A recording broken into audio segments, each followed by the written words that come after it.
This kind of stuff drives me crazy.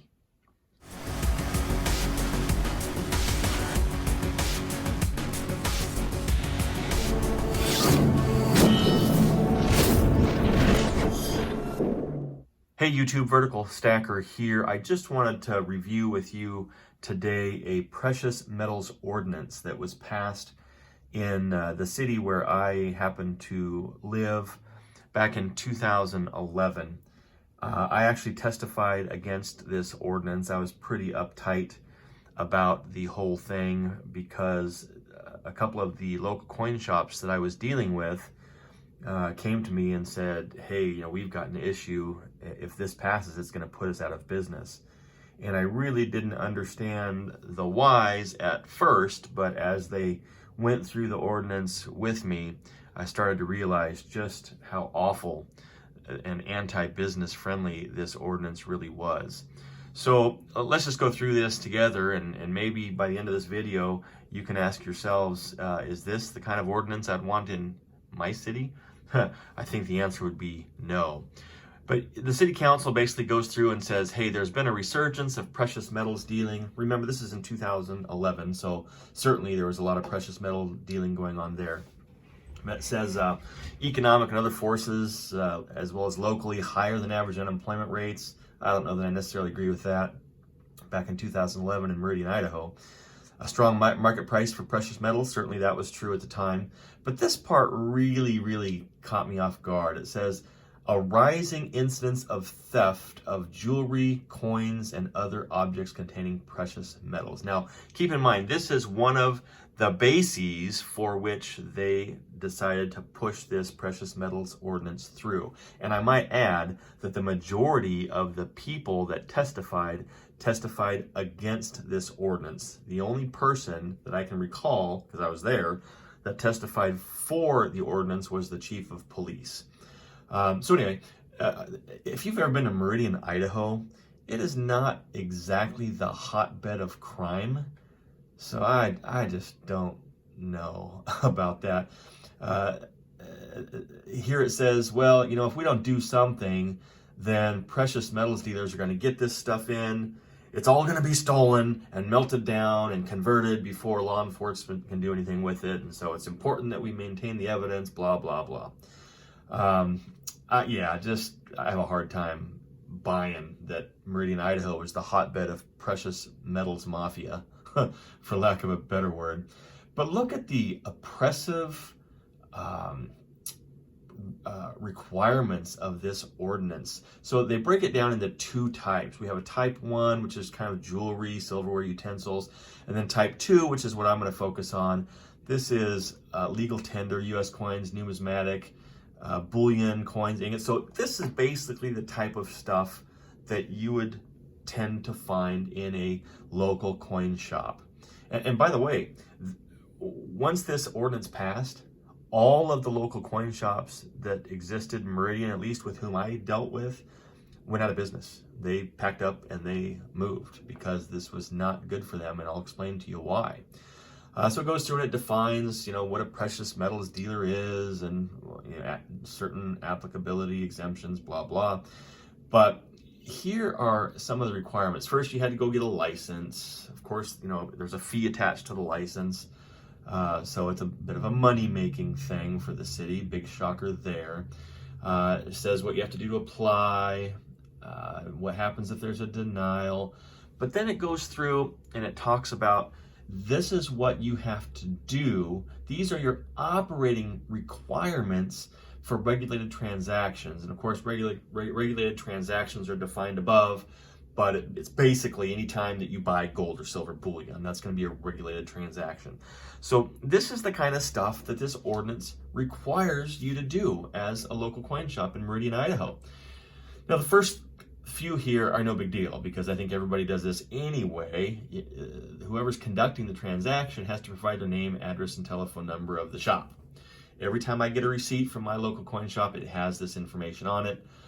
The full name of the person conducting the transaction, I'm pretty sure I don't know the middle name of my LCS owner. I don't care to know the middle name of my LCS owner, but this a particular ordinance said, yeah, full name, got to give the middle name too. Date and time of the transaction, again, not a big deal. But here's where it starts to get a little uncomfortable for me. Now they want the name, a valid personal photo ID number, which in my mind could only be a driver's license or a passport. I'm not sure of any other type of valid photo ID that has a number on it. I guess maybe something from work. I don't know. It may be defined up there, but I don't care enough to go look at it because this ordinance has really ticked me off. But then the date of birth of the person with whom the transaction is made. So, you know, you walk into Johnny's coin shop and you want to sell a couple of ounces of silver. They're going to require your name, a valid personal ID, your date of birth. What? That's crazy. And then a complete description of the items acquired. So you can't just put, oh, it is a 1964 Washington quarter. You probably have to be more specific than that. I don't know how you would get more specific than that, but you probably have to say what the composition of. Is it 4 nines fine? Is it 3 nines fine? Is it 90% silver or whatever? And then it just goes on to say that there's a retention period. So this part also bothers me. And some of you may disagree with this, but here's why it bothers me. It's because it's very subjective and it opens the door to all kinds of malicious behavior on the part of anonymous people. It says, whenever the chief of police or designee shall notify the dealer that any item in his or her possession may, that's the operative word in the document, may be stolen property or otherwise related to criminal activity. So, competing coin shop has a buddy and he says, hey, I want you to call the cops with an anonymous tip that Johnny's coin shop has some stolen gold. Well, guess what? Now you've got to hang on. As the local coin shop, you've got to hang on to that allegedly stolen gold for 60 calendar days from the date of your notification from the police that it may be stolen. You folks who do stacking, you are very aware of the volatility of the prices. 60 days? Are you kidding me? Do you have any idea what could happen in 60 days? Sure, it might go up, but it could also tank in 60 days. And so what you just paid $1,500 for, 60 days later might only be worth $1,200. You just lost, X number of dollars. This is just very, very oppressive and unreasonable, in my opinion. But then it goes on. So let's say that nothing. I mean, you're very, very careful, and you're one of the nice folks in the community, and nobody has it out for you as the local coin shop dealer, which I hope would always be the case. But it says here that these are prohibited acts. So no matter what, you can't do any of these things. Look at this. Look at this. You cannot remove or allow removal from the premises any item acquired in a regulated transaction within 7 calendar days. Again, I point to the volatility in prices of precious metals.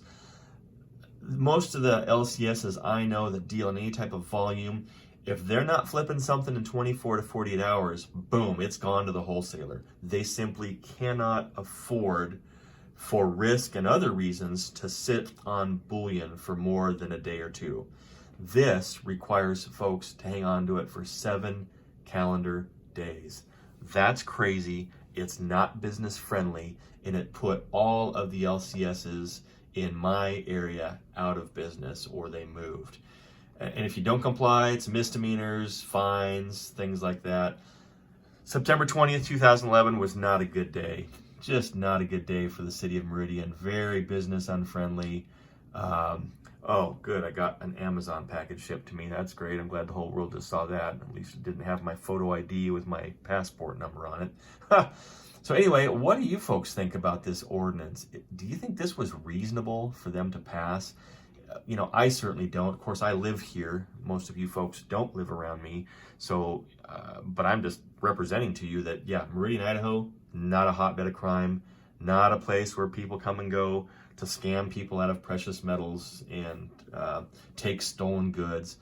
I can go a few miles to the west over to another city and I can deal at arm's length all day long, no questions asked. I can go a couple miles to the east, I can deal at arm's length in another city, no questions asked. But for whatever reason, in the infinite wisdom of our local city council and mayor, they decided that they didn't want local coin shops doing business here in Meridian, Idaho, because there aren't any, at least that I'm aware of. If they are, I sure hope they're complying with this. Well, let me know what you folks think. Do you have anything like this in your neck of the woods? Let me know. Vertical Stacker. Till next time.